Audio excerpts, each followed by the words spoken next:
29장 러브레터라는 제목으로 우리가 함께 나눌 텐데 오늘 우리가 읽은 19장의 이 11절 말씀 성경 본문 중에서도 굉장히 가장 유명한 본문 중에 한 메시지죠. 여러분들 한번 들어봤을 너희를 향한 나의 생각은 재앙이 아니다. 평안이다. 어떤 이런 하나님의 마음이 담긴 유명한 메시지라서 참 이렇게 너무 유명한 또 이렇게 중요한 메시지를 다룰 때 사실 이렇게 함께 메시지를 나누는 게 참 또 더 어렵기도 한 것 같아요. 그래서 참 어려웠는데 무엇보다도 어쨌든 중요한 것은 하나님의 이 가장 이 땅을 향한 우리를 향한 그 마음 그리고 사랑의 메시지가 담겨 있는 너무너무 중요한 본문이고 말씀입니다. 그래서 오늘 사실 이 하나님의 어떤 중심 그리고 이 땅을 향한 그리고 저와 여러분을 향한 하나님의 마음이 무엇인가 그것을 오늘 우리가 캐치하면 되는 건데 오늘 주님이 이 포로로 끌려간 백성들에게 너희를 향한 내 생각은 지금 사실 불순종에서 포로가 됐는데 너희 포로가 된다 그렇게 살면 망한다 해서 진짜 그렇게 됐는데 하나님이 그들에게 지금 너희를 향한 내 생각이 그렇진 않아 이렇게 얘기하는 거죠. 여러분 말이라는 거는 어떤 상황에 했는가가 참 중요해요. 서로 뭐 예를 들면 연인끼리 사랑해 라는 말을 한다고 해봅시다. 단순하고 좋은 말이지만 어느 상황에 자기야 사랑해 라는 말을 했는지가 달라지죠. 무게감이 달라집니다.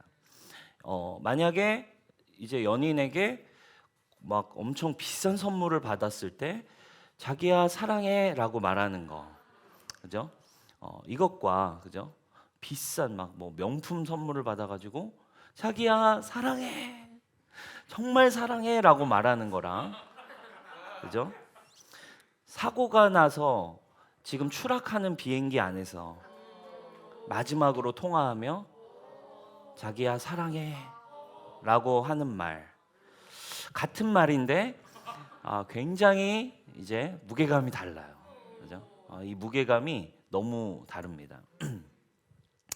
오늘 29장 1절 이 말이 그래서 어떤 상황에서 하나님이 하신 것인가가 참 중요해요. 1절에 이렇게 나옵니다. 우리 1절을 한번 보도록 하겠습니다. 시작. 선지자 예레미야가 예루살렘에서 이 같은 편지를 느부갓네살이 예루살렘에서 바벨론으로 끌고 간 포로 중 남아있는 장로들과 제사장들과 선지자들과 모든 백성에게 보냈는데 아멘. 네, 29장의 메시지는 지금 이미 바벨론에 1차, 2차 포로들이 끌려가 있었어요. 바벨론에 이미 포로로 끌려가 있던 포로가 된 백성들을 향해서 예레미야가 하나님의 말씀을 적어서 보낸 이 편지였어요.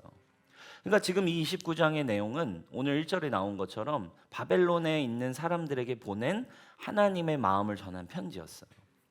포로들에게 던져졌던 이 하나님의 말씀, 이미 포로가 됐는데 소망과 희망을 갖길 원하시는 하나님의 마음이었어요. 여러분 어쩌면 그들에게는 쉽지 않을 수 있을 것 같아요. 물론 포로들에게 너무나 중요한 게 소망이죠. 근데 하나님이 우리를 이렇게 만든 거 아닌가요?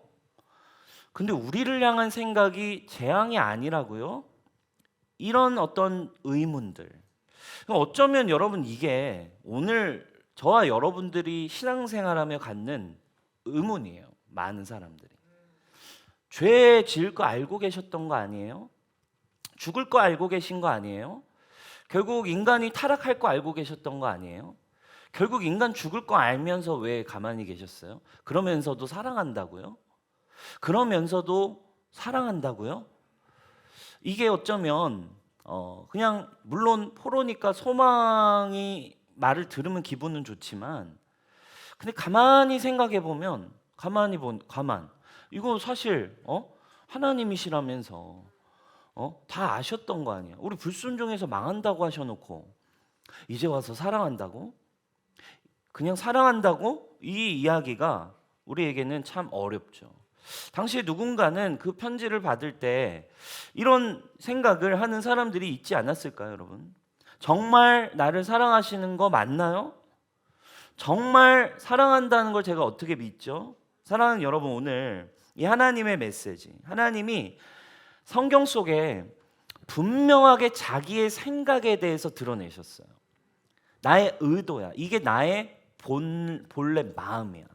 이게 내 생각이야 하는 의도를 오늘 이 29장 11절은 그래서 중요해요. 너무너무 분명하게 하나님의 백성들에게 전달하신 하나님의 러브레터입니다.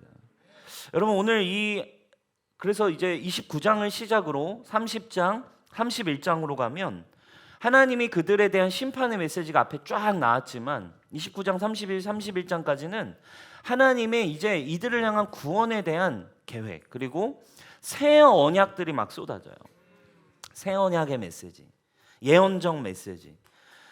결국 뭘 얘기하는 거예요? 하나님의 심판이 있었지만 이제 너희를 구원할 거다. 이 계획은 너에게 새 언약을 주겠다, 새로운 약속을 하겠다라는 이 여정은 결국 어디를 향한 여정이었냐면 바로 600년 뒤에 이 땅에 오시게 될 하나님의 아들이신 예수 그리스도를 향해 포커싱 되어 있는 언약과 구원의 약속들이라는 거죠.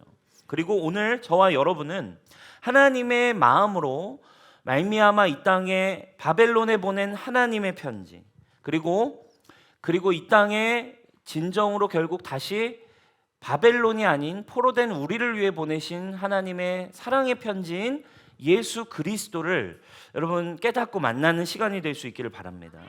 오늘 이 편지를 받는 여러분들의 마음은 어떠세요? 사랑의 편지로 받을 수 있는지, 아니면 그냥 입에 발린 말 아니야? 마음이 하나도 안 느껴져. 편지를 받을 때도 그런 게 있잖아요, 그죠? 진짜 편지에 마음이 느껴지는 편지가 있고, 그냥 진짜 막 갈겨 쓴 편지가 있고, 그죠? 여러분들이 지금 하나님의 편지를 오늘 읽을 때 여러분들의 마음은 어떠세요? 하나님이 여러분들 향한 그 의도와 마음이 충분하게 전달되는 시간이 되기를 주님의 이름으로 축복합니다. 그래서 우리가 오늘 그 주님의 사랑을 받고 주님의 마음과 의도와 생각을 누리기 위해 필요한 몇 가지가 있어요. 바로 첫 번째, 이것을 이해하기 위해서는, 제대로 받기 위해서 우리는 하나님의 생각과 관점을 이해할 필요가 있습니다. 우리 11절 말씀, 우리 너무 중요한 말씀이죠. 우리 한번 크게 다시 한번 읽어볼게요. 시작. 여호와의 말씀이니라. 너희를 향한 나의 생각을 내가 아나니 평안이요 재앙이 아니니라. 너희가 미래 여희망을 주는 것이니라. 아멘. 아멘. 하나님의 생각을 얘기하세요. 나의 생각은 확실하게 말할게. 평안이야. 재앙이 아니야. 할렐루야. 여러분, 그러니까 이 관점을 이해하는 게 중요하죠. 여러분, 관점에 따라서 언제나 그래서 달라지는 상황과 현상들이 있어요. 어느 날 두 친구가 함께 예배를 드리러 가는 길이었습니다. 예배를 드리러 가는 길에 한 친구가 옆에 있는 친구에게 이렇게 질문한 거예요. 자네는 기도하면서 담배를 피워도 된다고 생각해? 친구가 대답했어요. 글쎄, 그래도 좀 안 되지 않을까? 좀 그렇지 않나, 그림이? 목사님께 한번 여쭤보자. 목사님에게 가서 물었어요. 목사님, 기도 중에 담배 피워도 되나요? 목사님이 어떻게 했을까요, 여러분? 정색을 하며 말했어요. 어허, 무엄하다! 뭐 이러면서 이제 기도는 하나님과 대화하는 경건한 시간인데, 응? 절대 그럴 수 없지. 친구의 답을 들은 다른 친구가 이렇게 말했어요. 그건 네가 질문을 잘못했기 때문이야. 내가 가서 한번 여쭤볼게. 이번엔 다른 친구가 목사님에게 가서 질문했어요. 목사님, 담배 피우는 중에 기도하면 안 되나요? 목사님은 얼굴에 온화한 미소를 지으며 말씀하셨어요. 기도는 때와 장소가 필요 없지. 담배를 피면서까지 네가 하나님께 기도를 한다면 하나님이 오히려 널 도와주실 거야. 똑같은 목사님이 대답했어요. 기도를 하면서 담배 피는 건 좀 이상하고, 담배를 피면서 주님께 기도를 하는 건 괜찮은 것 같은, 이게 뭐예요? 관점이에요. 관점. 이게 생각입니다. 그러니까 그 사람이 가지고 있는 관점을 이해해야 되는 거죠. 우리는 어떤 관점이 있어요. 한국 교회 문화 안에서, 그리고 이 담배를 피는 어떤 것들에 대한 관점이 있다 보니까 프레임이라고 하죠. 프레임.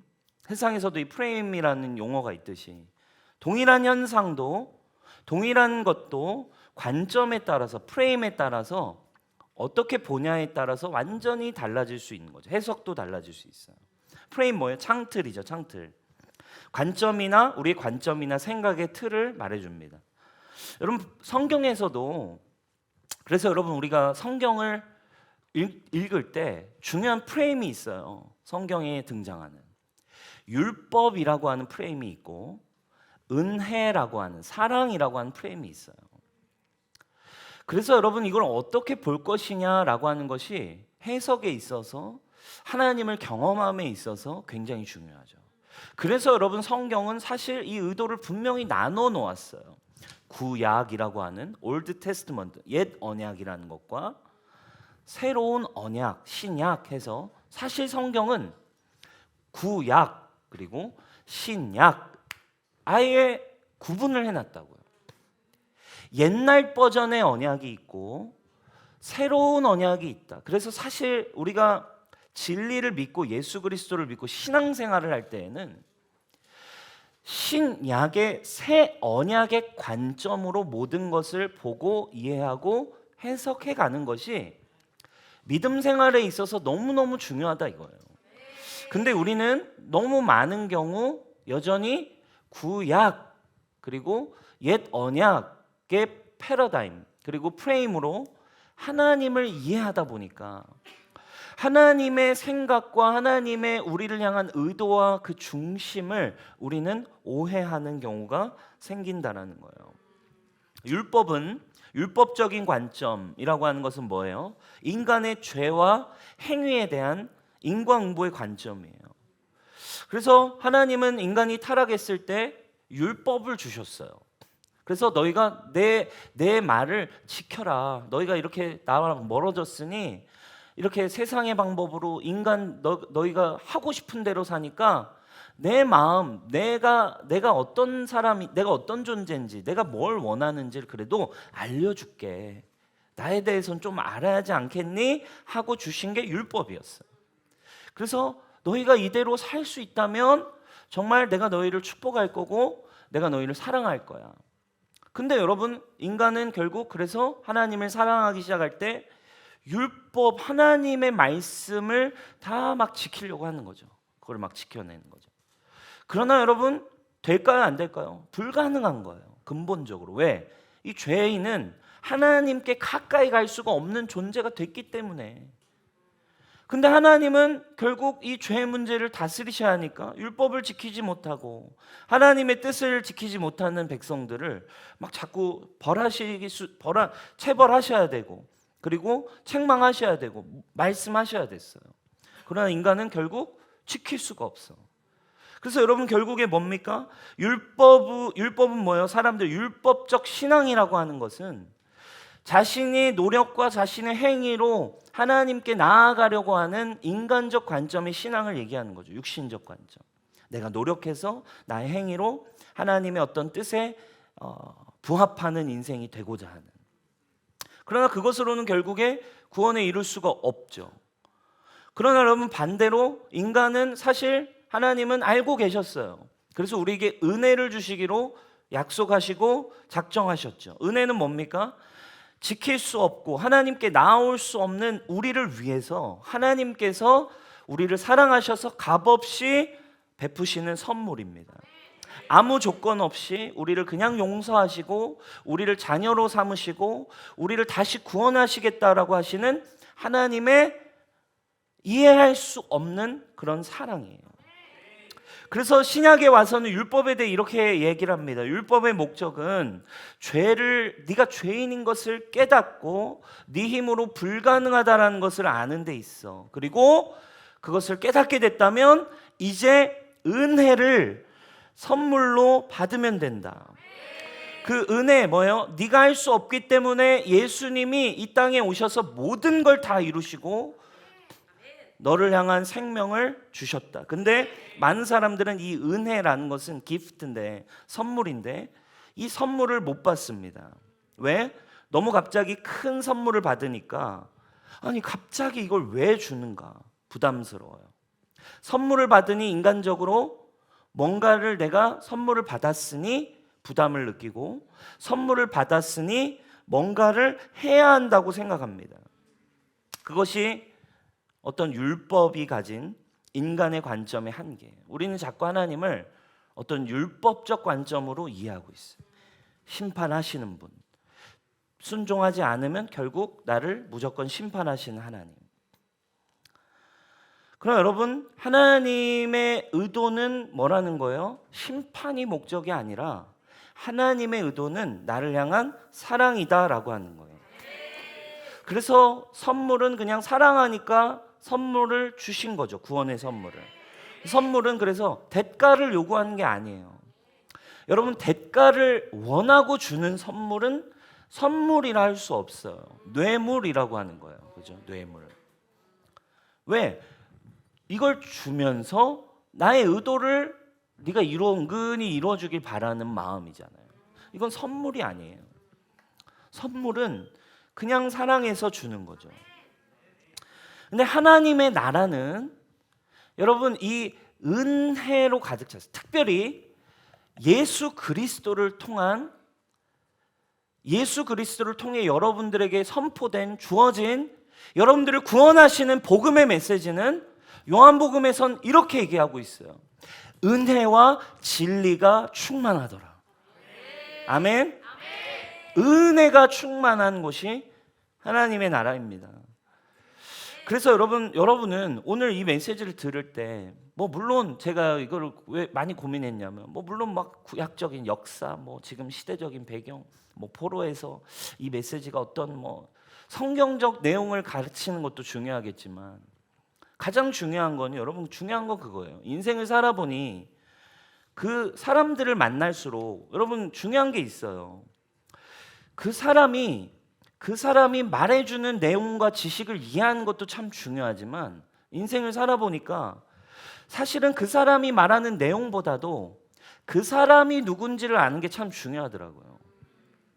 여러분 왜 오늘 너무 많은 사람들이 이단에 빠질까요, 여러분? 어떻게 저런 가르침에 속지? 어떻게 저걸 믿지? 우리는 의아해합니다. 근데 여러분 가보세요. 신천지 같은 데 가보세요. 여러분과 똑같은 청년들이 수십만 명이 모여 있어요. 왜 빠질까요? 왜 그걸 믿을까요? 중요한 건 그 내용을 먼저 믿고 결정해서 믿은 게 아니에요. 그들에게 다가가서 그들을 전도하고 그들과 관계 맺는 그 사람들이 그냥 조건 없이 막 사랑을 주고 조건 없이 신뢰해주고 조건 없이 공감해주고 조건 없이 막 사랑을 주니까 일단 그 사람의 의도와 그 사람의 관점에 대해서 믿기 시작하는 거예요. 야, 이 사람이 진짜 날 사랑해주네. 아, 이 언니가 진짜 나를 믿어주는구나. 이 언니가 진짜 나를 공감해주는구나. 그러니 그 사람에 대해서 알게 되니 그 사람이 무슨 말을 하든 다 믿게 되는 거죠. 여러분 복음도 마찬가지예요. 여러분 많은 모태신앙들이 왜 교회를 떠날까요? 모태신앙들 성경 잘 알거든요. 하나님이 나를 사랑한다라는 내용, 예수님이 얼마나 고통스럽게 죽으셨는지에 대한, 예수님이 얼마나 우리를 위해서 십자가에 찢기셨는지, 아브라함이 이삭을 낳고 이삭이 야곱을 낳고 야곱이 12아들을 낳고 다 안다고요. 성경의 내용을 다 아는데 왜 모태신앙들이 다 교회를 떠나고 있냐고. 왜? 내용이 중요한 게 아니라니까요. 내용이 중요한 게 아니라 그걸 말하고 있는 사람에 대해서 그 사람의 관점과 그 사람의 마음과 그 사람이 누군지를 모르니까 들리지 않는 겁니다. 내용은 좋지만 알겠지만 가까이는 하기가 쉽지 않은 상대인 거예요, 하나님이. 그러나 여러분 오늘 하나님이 자신의 생각을 분명하게 말씀하고 계세요. 비록 너희가 내 말에 순종할 수 없어서 포로가 되었지만 기억해, 너희를 향한 나의 생각은 태초부터 지금까지 단 한 번도 죽음인 적이 없어. 단 한 번도 심판인 적이 없어. 단 한 번도 네가 죽기를 원한 적이 난 단 한 번도 없어. 나는 너희를 다시 구원할 거야. 너희에게 소망만을 줄 거야.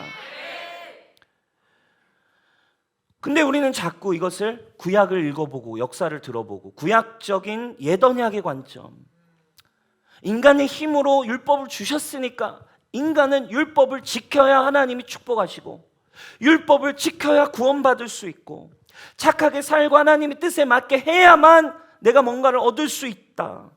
그리고 그 뜻을 따르지 못하면 하나님이라도 나를 벌하실 수밖에 없다. 이런 생각을 가지고 있다면 하나님에 대해서 여러분, 그죠? 율법적인, 계약적인 이런 신앙을 여러분들이 갖고 있다면 생각해 보세요.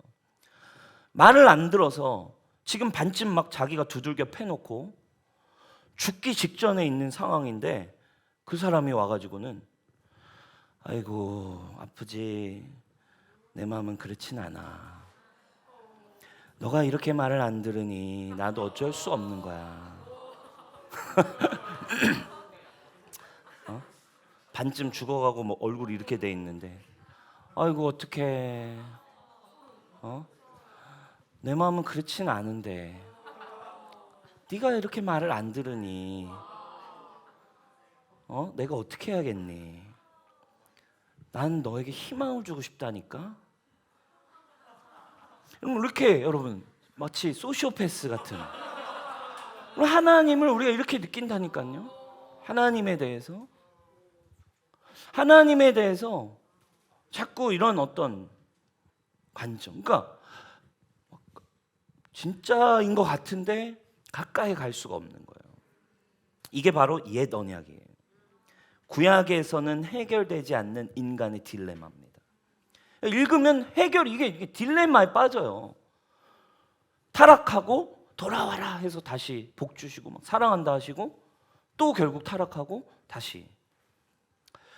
그러나 여러분, 그분의 의도가 분명하게 진실이고 그분을 우리가 소시오패스처럼 생각하지 않고 그분의 의도는 진짜 진실하고 사랑이시고 우리를 향한 사랑으로 가득 차 있다라는 것을 깨달을 수 있도록 우리에게 복음이라고 하는 것을 주셨다 이 말이에요. 아멘. 그 사랑을 우리에게 마침내 오늘 이 예레미야에서도 결국 이 약속이 어디를 향하고 있다고 했어요? 마침내 하나님이 이루실 완전한 사랑의 소식인 예수 그리스도 안에서 하나님의 의도와 하나님의 마음과 생각은 이루어졌다 이 말이에요. 그리고 그 예수 그리스도가 2000년 전에 이 땅에 오셨고 너무 감사하게도 우리는 여러분 주님의 사랑을 믿고 들을 수 있는 시대에 살고 있다라는 거, 은혜의 시대에 살고 있다라는 거, 여러분 이것이 얼마나 기쁜 소식인지, 그러니 전하지 않을 수 없어요. 그죠? 그래서 여러분 우리는 AD에 살고 있습니다. BC와 AD, Before Christ와 AD, 아노 도미니, 주님 품 안에 라는 뜻이에요. AD라는 뜻은 주님 품 안에, 주님 품 안에 거하게 된 시대, 예수 그리스도를 들을 수 있는 시대. 그 사랑을 어떻게 보이셨대요? 요한복음 3장 16절 17절에 오늘 예레미야 29장 11절과 똑같은 주님의 마음이 나옵니다. 우리 같이 한번 읽어볼게요. 시작. 하나님이 세상을 이처럼 사랑하사 독생자를 주셨으니 이는 그를 믿는 자마다 멸망하지 않고 영생을 얻게 하려 하심이라. 하나님이 그 아들을 세상에 보내신 것은 세상을 심판하려 하심이 아니요 그로 말미암아 세상이 구원을 받게 하려 하심이라. 아멘.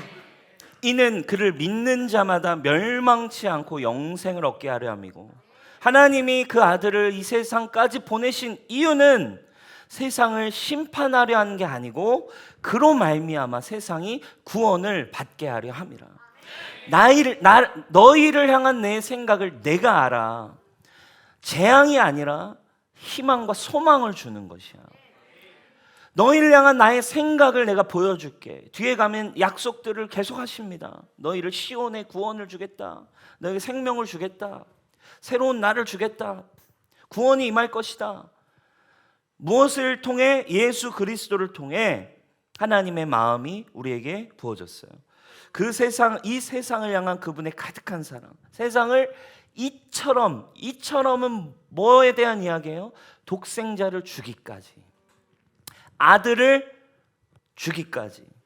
사랑하는 여러분, 나중에 자녀를 낳아보시면 알겠지만 아무리 중요하고 아무리 소중한 사람이 있다 한들 제 딸을 죽일 만큼 사랑할 수 있을까요? 여러분, 우리 이삭이 딸 낳았는데 바꿀 수 있겠어? 무엇을 준다 한들 내 딸을 죽여서, 제 딸을 죽여서 바꿀 수 있겠냐고요. 그러니까 여러분, 우리가요 자녀를 탁 낳아보면 하나님의 마음이 막 부어지죠. 자기 아들을 버려서 나를 구원했다고? 아니, 왜 도대체? 그러니까 여러분, 하나님이 우리를 향한 마음은 사랑이에요, 사랑. 여러분들을 사랑을 주시기 위해 오신 하나님이십니다. 하나님이 여러분을 향한 생각은 사랑이에요, 여러분. 아멘입니까? 네. 여러분들을 심판하러 오신 하나님이 아니에요. 그래서 누구를 보내셨대요? 자기 아들을 보내서까지 여러분들을 사랑하셨대요. 왜요? 이해가 안 되는데요? 이해가 안 돼요, 여러분. 맞아요. 이해가 안 되는 게 사랑이에요. 그래서 이해할 수 없는 게. 기묘자라는 뜻은 우리의 생각으로 이해할 수 없는 일을 하시는 분이란 뜻이에요. 하나님. 그러니까 사랑 여러분들을 위해 첫 번째 의도는 여러분 사랑입니다. 하나님이 여러분을 사랑하기만 하십니다. 예수 그리스도가 여러분들을 사랑하시기만 하십니다. 어떻게 확증하냐고요? 어떻게 증명할 거냐고요? 그분이 십자가에 달려서 죽으셨어요. 저와 여러분들을 위해서. 그리고 아버지이신 그분은 저와 여러분들을 자녀 삼기 위해 자기 독생자 아들을 죽이고 저와 여러분들을 그냥 이제 양자로 삼았대요. 하나님이 여러분들을 향한 사랑은, 첫 번째 마음은 사랑입니다. 교회를 오해하고 오지 않으셨으면 좋겠어요. 내가 뭔가를 해야, 내가 뭔가를 지켜야 축복하실 하나님 아니에요. 하나님이 여러분을 지으셨어요. 하나님이 이 세상을 이처럼 사랑하신대요. 그러니까 예수님 만나러 오시면 되는 거예요. 아멘? 네. 담배 피면서 기도하면서 담배 펴도 되나요? 담배 피셔도 됩니다. 네. 예배 중에 담배 피셔도 돼요. 네. 그럴 깡이 있다면. 그럴 깡이 있다면. 네. 나는 관종이다. 괜찮아요, 여러분. 우리 모두는 몇몇은 시험에 들 수 있지만, 네.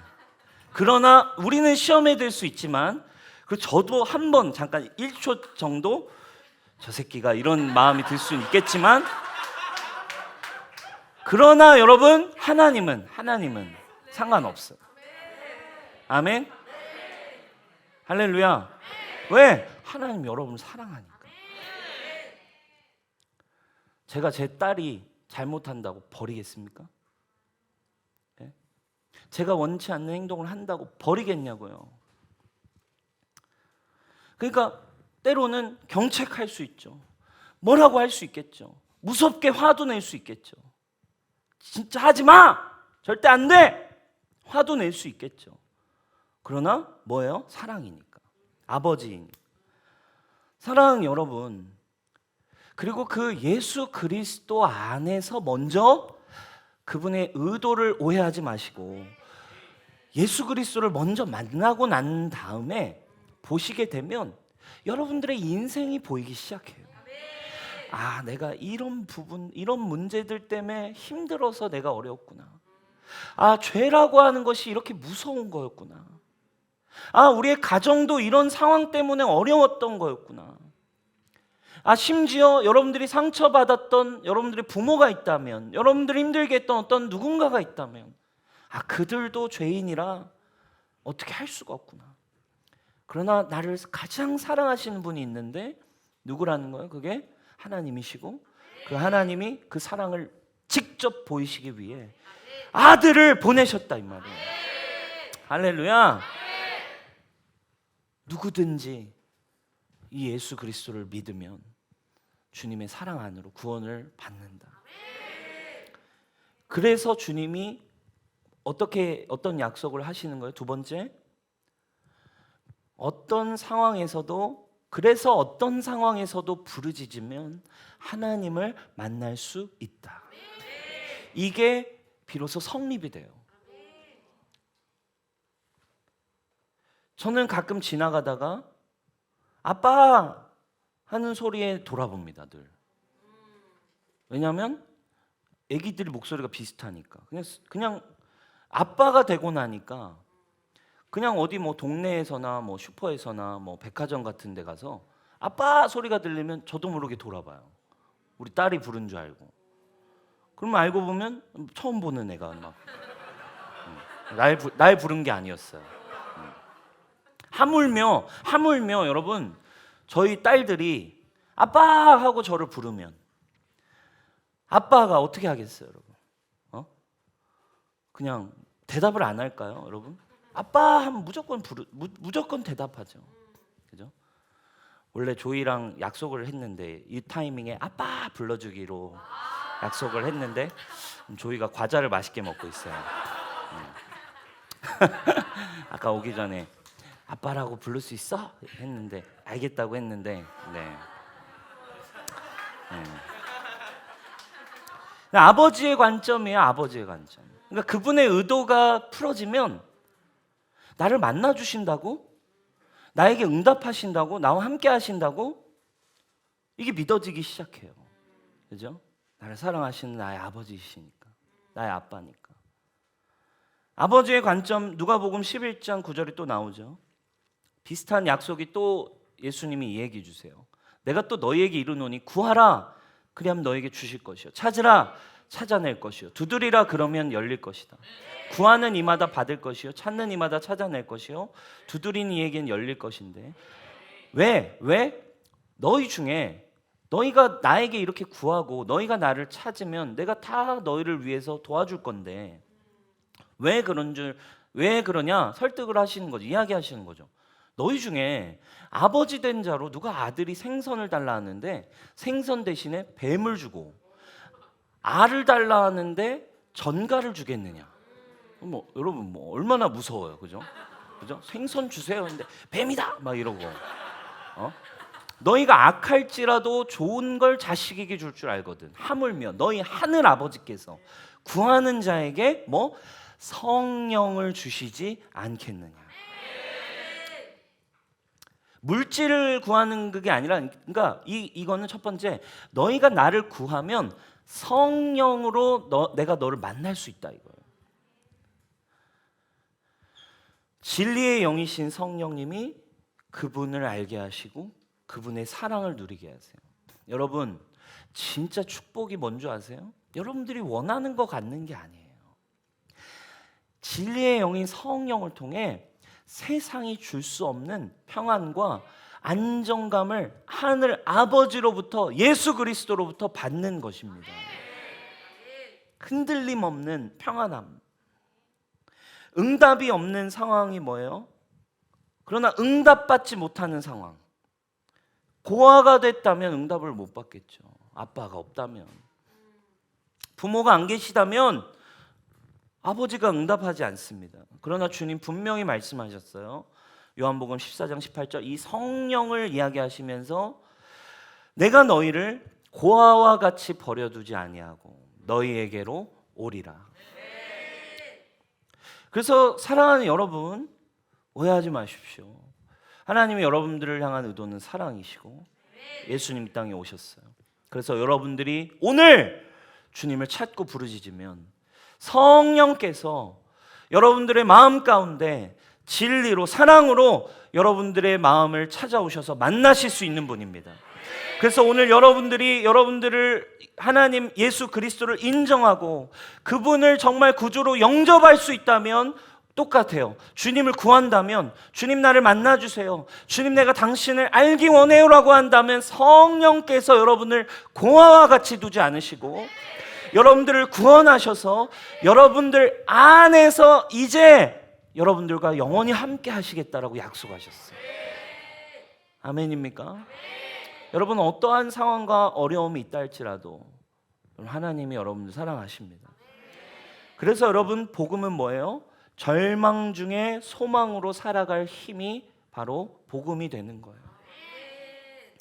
그분의 의도를 알게 되고 그분의 사랑을 알게 될 때 비로소 우리 안에는 세상이 줄 수 없는 기쁨이 와요.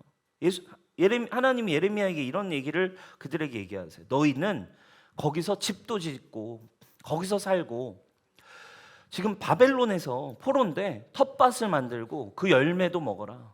아내를 맞이하고 자녀를 낳으며 너희 아들이 아내를 맞이하며 너희 딸이 남편을 맞아 그들로 자녀를 낳게 하라. 낳게 하여 너희가 거기에서 번성하고 줄어들지 아니하게 하라. 너희는 내가 사로잡혀 가게 한 그 성읍에 평안을 구하고 그를 위하여 여호와께 기도하라. 이는 그 성읍이 평안함으로 너희도 평안할 것입니다. 여러분 오늘을 살게 하는 힘이 그래서 복음의 능력임을 우리에게 얘기해 주는 거예요. 이 땅에 어쩌면 우리는 이 세상의 통치 권세는 사단이 가지고 있어요. 죄와 사망으로. 이 땅에 여전히 우리는 포로 같은 느낌이 있습니다. 그러나 그곳에서 그 포로 같은 현실이지만 아직 세상은 아직 공중권세가 잡고 있어서 공격당하고 아직 원수들에 의해서 계속적으로 힘들지만 그러나 거기에 너희는 열매 맺을 수 있고 거기서 번성할 수 있고 여러분 여기 중요한 단어들이 키워드가 있어요. 너희들이 열매를 먹으래요. 너희들이 번성하래요. 그리고 너희들이 평안하래요. 여러분 누가 이 포로가 어떻게 이렇게 할 수 있어요? 포로가 열매를 맛보고 번성하며 그리고 평안한 삶. 여러분 이것은 복음 안에서 저와 여러분들에게 이 땅에서 하나님의 나라를 살아가는 사람들의 삶임을 우리에게 보여주시는 줄 믿습니다. 여러분 그곳에서 농사도 짓고 장가도 가고 그러니까 행복하게 살래요. 포로 됐는데 누가 행복하게 살 수 있겠어요? 이제 하나님의 의도와 하나님의 사랑을 제대로 알게 됐다면 두려워하지 않을 수 있는 거죠. 여러분 어떤 사람이 열매를 막 맺을까요? 어떤 사람이 막 자기 장가도 가고 열심히 살고 번성하고 평안할까요? 자유하기 때문에 이렇게 살 수 있는 거 아니겠어요? 예수님이 똑같이 그래서 얘기하셨어요. 우리에게도 요한복음 14장 평안을 너희에게 끼치노니 곧 나의 평안을 너희에게 주노라. 내가 너희에게 주는 것은 세상이 주는 것과 같지 아니하니라. 너희는 마음에 근심하지도 말고 두려워하지도 말라. 아멘. 우리 옆 사람이 축복하겠습니다. 근심하지도 말고 두려워하지도 마라. 뒤에 또 이렇게 얘기하세요. 이것을 너희에게 이르는 것은 너희로 내 안에서 평안을 누리게 하려 함이라. 세상에서는 포로여서 포로처럼 환난을 당하나 담대하라. 내가 세상을 이기었노라. 여러분 세상 가운데 여전히 우리는 죄로 말미암아 우리의 두렵고 근심하고 마음을 빼앗기고 힘들 수 있습니다. 그러나 하나님의 의도, 하나님의 사랑 우리 안에 오셔서 우리의 모든 것을 죄의 문제를 가져가신 하나님의 사랑 안으로만 들어오면 하나님이 여러분들에게 주시기 원하시는 건 한 가지예요. 근심하지도 말고 두려워하지도 마라. 평안을 너에게 선물로 주고 싶어. 하나님의 마음은 한 가지예요. 여러분들이 지은 잘못들을 가지고 오기보다 주님의 사랑 안으로 들어오세요. 아멘. 그러면 그냥 은혜가 어느 순간 언젠가는 여러분들이 경험된 때가 올 거예요. 이런 나를 사랑하신다고요? 이래도 또 나를 사랑하신다고요? 또 넘어져도 그래도 나를 향한 약속은 변함없다고요? 여러분, 우리는 자꾸 우리의 행위 가지고 주님 앞에서 절망합니다. 맞아요, 그럴 수 있어요. 그러나 하나님의 의도는 헷갈리시면 안 돼요. 그 순간 사단이 정죄를, 너 같은 게 자격이 있냐? 너 같은 게 하나님을 믿을 수 있어? 그렇지 않습니다, 여러분. 하나님의 사랑은 열려 있습니다. 하나님은 언제나 여러분을 안기를 원하십니다. 오늘날 이 시대 청년들에게 필요한 메시지라고 저는 생각해요. 하나님을 오해하지 않고. 모태신앙들이 왜 떠나겠어요? 다니엘도 예레미야의 편지를 읽었어요. 다니엘서 7장을 보면, 그죠? 예레미야의 내가 편지를 읽으며 하나님께 기도하고 하나님께 응답을 받아요. 이 예레미야의 편지를 당연히 그 포로로 끌려간 다니엘도 이제 읽은 거예요. 와, 어쩌면 다니엘이 이 편지, 예레미야의 편지를 통해 하나님의 마음을 알고 기도와 하나님을 향한 사명의 끈을 놓지 않을 수 있었겠죠. 포로에게 필요한 것은 소망이에요.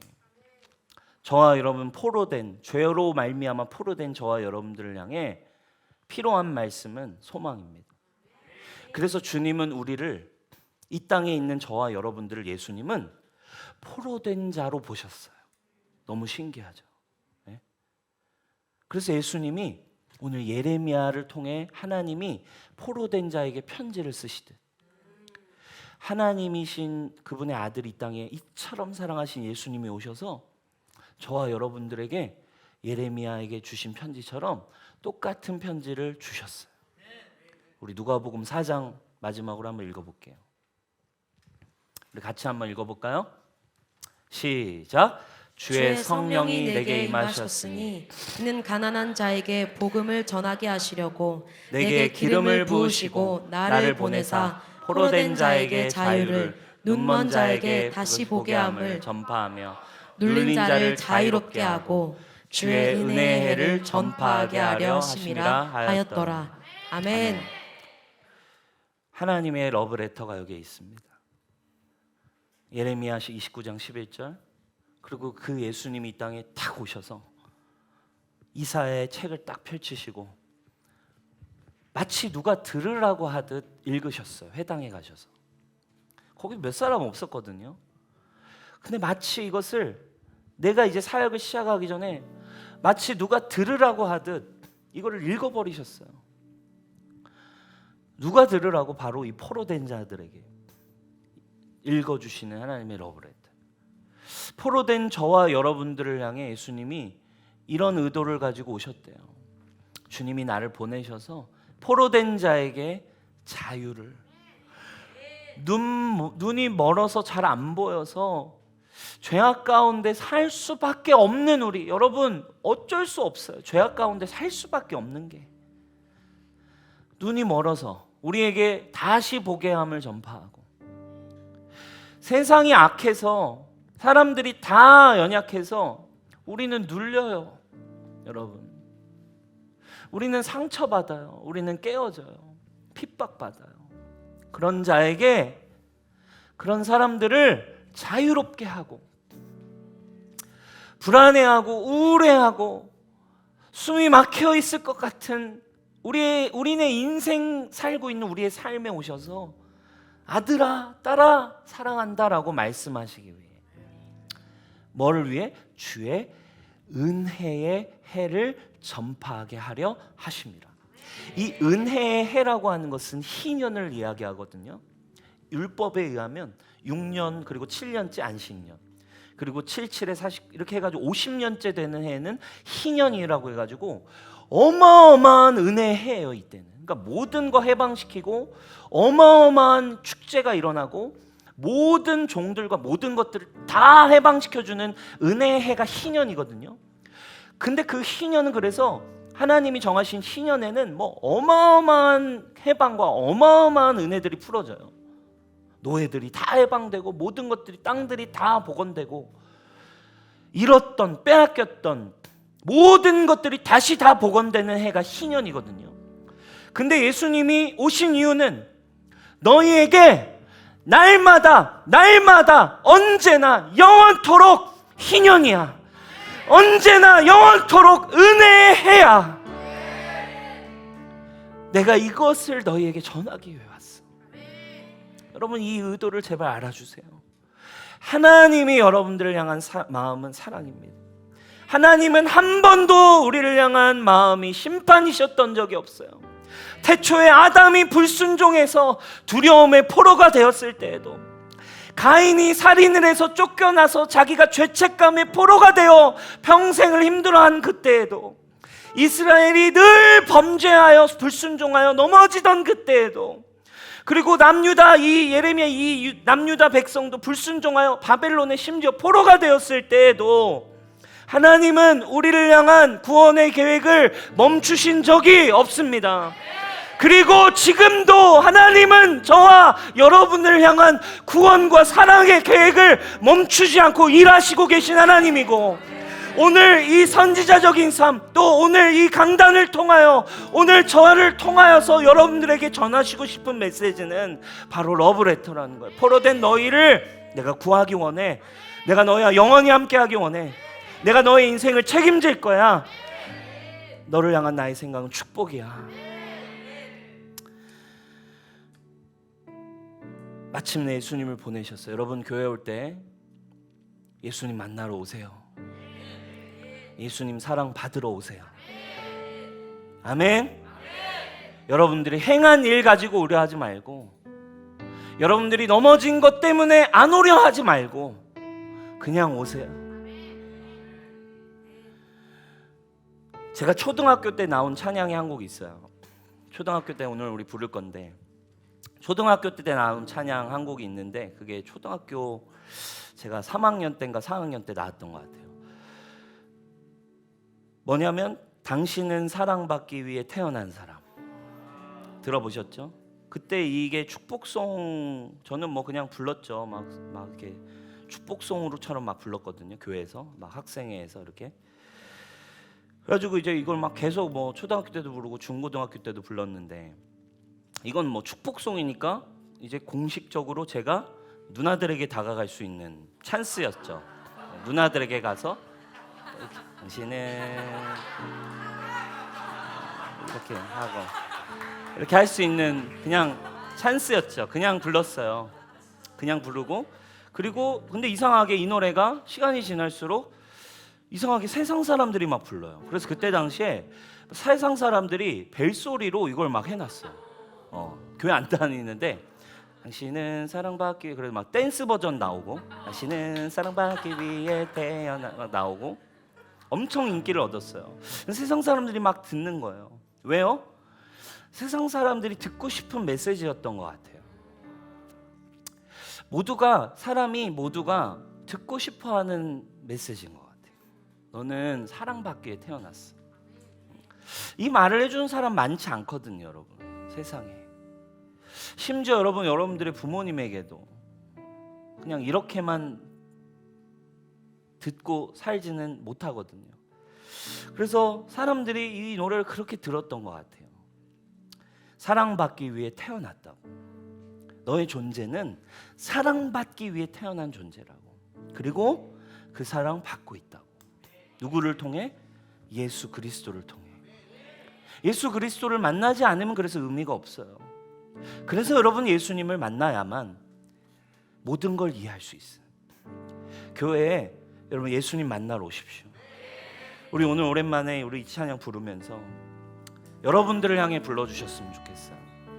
우리 축복송이 아니라, 옆 사람을 하는 게 아니라, 이거 여러분을 위해서 한번 부르겠습니다.